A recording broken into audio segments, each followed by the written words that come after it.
الحمد لله رب العالمين والصلاة والسلام على سيدنا محمد وعلى آله وصحبه ومن تبع هداه إلى يوم الدين. أيها الإخوة أيتها الأخوات, chers frères, chères sœurs, assalamu alaikum wa rahmatullahi ta'ala wa barakatuh. Très bon mois de Ramadan pour tout le monde, pour vos proches, et que ce mois soit une source de bénédiction, de crainte pieuse, de taqwa, et qu'on soit tous, Inch'Allah subhanahu wa ta'ala, enveloppés par sa miséricorde et touchés par son pardon. Il est le pardonneur, le miséricordieux, Al-Ghafur Al-Rahim. Aujourd'hui, chers frères et chères sœurs, c'est le premier jour du mois de Ramadan. Qu'Allah subhanahu wa ta'ala soit un mois béni pour nous tous. J'aimerais m'arrêter avec vous sur deux conséquences heureuses et très importantes dans la vie du musulman du mois du jeûne, du mois de Ramadan. Il y en a d'autres bienfaits, mais j'aimerais m'arrêter juste sur ces deux-là qui sont très très importantes. Ce sont des conséquences directes du jeûne valide, pur et sincère pour Allah subhanahu wa ta'ala. La première, chers frères et chères sœurs, c'est la notion de taqwa. Le verset connu et répété tous les mois de Ramadan, parce qu'il est important et donne l'objectif du mois de Ramadan. Allah subhanahu wa ta'ala nous dit: ô vous les croyants, le jeûne vous a été prescrit comme il l'a été pour ceux d'avant vous, afin que vous atteindriez la taqwa, la crainte pieuse. Mais qu'est-ce que c'est que cette crainte pieuse? À travers le mois de Ramadan, on atteint cette piété, cette crainte pieuse, justement, la notion de taqwa. Je vais essayer de vous donner quelques éléments de compréhension tels que les savants les ont définis. Tout d'abord, la langue arabe. At-taqwa de quelque chose, ça veut dire me protéger, se protéger de quelque chose qui risque de vous faire mal, tel un bouclier, justement, ou bien un paravent, par exemple, qu'on met pour se protéger du feu, au risque, justement, d'être brûlé par le feu. Ça, c'est en langue arabe, le mot at-taqwa. C'est une protection. Et en terminologie islamique, donc en termes de religion, cela veut dire se protéger de tout ce qui pourrait provoquer la colère d'Allah subhanahu wa ta'ala ou sa malédiction. Abu Huraira radiyallahu anhu, interrogé sur la question, sur la signification de taqwa, il répondit par une question à celui qui l'interroge, en lui disant de la manière suivante: es-tu jamais passé par un chemin escarpé et plein d'épines? Il répondit oui. Abu Huraira de lui dire: mais qu'as-tu fait? Le questionneur répondit: je me suis donné les moyens en restant vigilant, pas après pas, tout en évitant les épines. Abu Huraira répondit ainsi: telle est la taqwa sur le chemin vers Allah subhanahu wa ta'ala. Nous sommes sur le chemin d'Allah subhanahu wa ta'ala, c'est à lui que nous retournerons. Nous devons, justement, si on a bien compris, se donner les moyens pour se protéger de sa colère et de sa malédiction, tout en se retroussant les manches et en étant vigilant jour après jour et éviter les péchés qui sont les épines ou bien les tentations qui sont les sources justement de nuisances qui nous dévient de la droiture. Le mois de Ramadan, et là on l'a compris, c'est là on veut en venir, c'est un raccourci qu'Allah subhanahu wa ta'ala nous donne chaque année. Il nous met à notre disposition ce moyen, un raccourci. Si on le fait avec dévouement et sans relâche, du début jusqu'à la fin, tout en évitant les péchés, le mauvais comportement, la médisance, on est chez soi et on parle beaucoup au téléphone, dans les réseaux sociaux, on risque de tomber dans ces pièges-là. La colère en confinement avec les membres de famille, la promiscuité, risque d'engendrer des ennuis et des problèmes entre familles. Donc évitons la colère. La tardab, nous conseille le prophète, ne te mets pas en colère, et surtout les injustices entre les membres de la famille. Et bien entendu, toutes les autres futilités qui peuvent nuire à la propreté et à la validité du jeûne.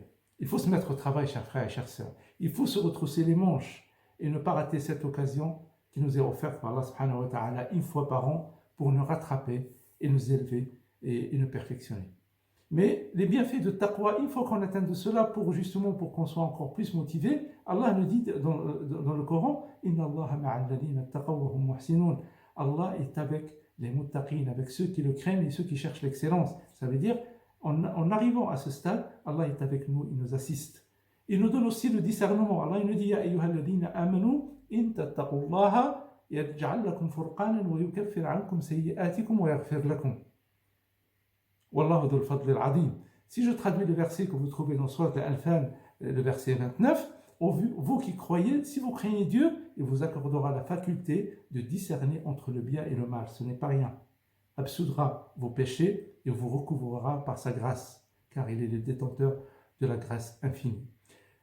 Mais encore plus, Allah subhanahu wa ta'ala, il facilite dans la difficulté, il facilite. Il dit dans Surat Al-Talaq, وَمَن يَتَّقِ اللَّهَ يَجْعَلْ لَهُ مَخْرَجًا وَيَرْزُقْهُ مِنْ حَيْثُ لَا يَحْتَسِبُ. Dans la même page, il dit وَمَن يَتَّقِ اللَّهَ يَجْعَلْ لَهُ مِنْ أَمْرِهِ يُسْرًا. Je traduis les deux versets. Le Seigneur, Allah subhanahu wa ta'ala, ménage toujours une issue favorable à celui qui le craint et lui donne de ses dons, de sa grâce par des voies insoupçonnées. Quiconque craint Allah trouvera une grande facilité dans ce qu'il entreprend. Donc, avec la taqwa, on a la facilité. Allah pardonne aussi les péchés. Dans un verset, il nous dit, Dieu efface les péchés à celui qui le craint et lui attribue une grande récompense. Et pour terminer, je ne cite pas tout, mais c'est surtout cela, en fait, l'amour d'Allah subhanahu wa ta'ala. Allah subhanahu wa ta'ala aime al-muttaqin, ceux qui le craignent. Il nous dit dans le Coran, certes, Allah aime ceux qui me craignent. Et ça, c'est un verset qui est très important. Donc, si on joue le jeu, entre guillemets, on jeûne le mois de Ramadan comme il se doit, et en le gardant pur et valide, Allah subhanahu wa ta'ala, il nous fera parvenir à cet état de spiritualité de la taqwa, où il y a beaucoup de bienfaits derrière. Le deuxième élément, pour ne pas trop tarder, c'est la notion de shukr. Dans la même page de prescription du jeûne, Allah subhanahu wa ta'ala, il dit, dans deux versets après, وَلِتُكْمِلُوا الْعِدَّةَ وَلِتُكَبِّرُوا اللَّهَ عَلَى مَا هَدَاكُمْ وَلَعَلَّكُمْ تَشْكُرُونَ. Ainsi, vous terminez la période du jeûne et vous proclamez la grandeur d'Allah subhanahu wa ta'ala pour la guidance qu'il vous a octroyée, et ainsi vous serez parmi les reconnaissants. Vous serez parmi les reconnaissants et vous allez atteindre cet état d'esprit de spiritualité. Nous sommes comblés, chers frères et chères sœurs, par les dons d'Allah subhanahu wa ta'ala, la santé, la sécurité, ne mangeant à sa faim. Et celui qui n'a pas de santé, qui est malade, qu'il patiente, la facilité viendra, Inch'Allah, la guérison vient d'Allah subhanahu wa ta'ala. Et si nous méditons ne serait-ce qu'une minute sur ces dons-là, on ne peut pas les dénombrer. Mais une des conditions nécessaires et sine qua non pour que ces dons, cette ni'ma, soit pérenne, c'est la reconnaissance, être reconnaissant vis-à-vis d'Allah subhanahu wa ta'ala, être fidèle et lui rendre grâce justement pour ces dons-là.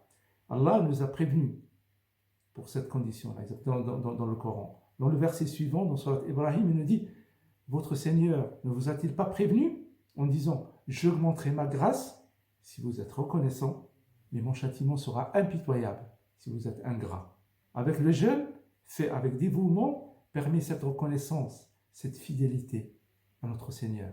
Allah il nous donne sa ni'ma, mais on lui rend grâce justement pour ces dons-là. Et ainsi, avec le mois de Ramadan, tout cela est à notre portée.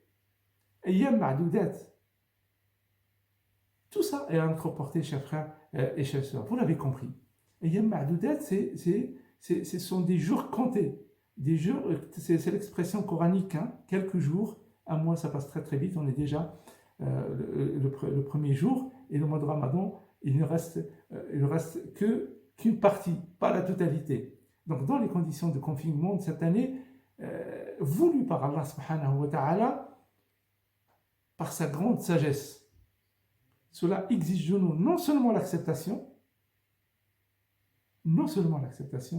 mais l'abandon confiant à sa volonté. Le fait de se soumettre à sa volonté. Ça, le mot musulman veut dire se soumettre justement à sa volonté.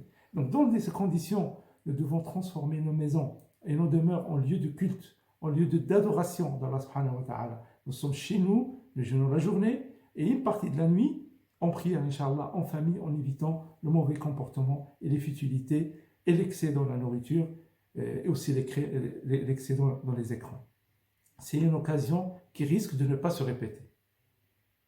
Peut-être unique dans notre vie.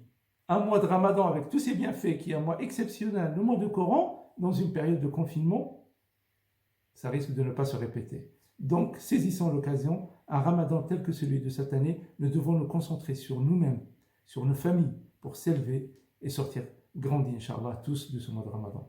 Concernant Salat Tarawih, je vais m'attarder juste une minute parce que c'est important. Peut-être certains frères et certains sœurs ne savent pas comment faire.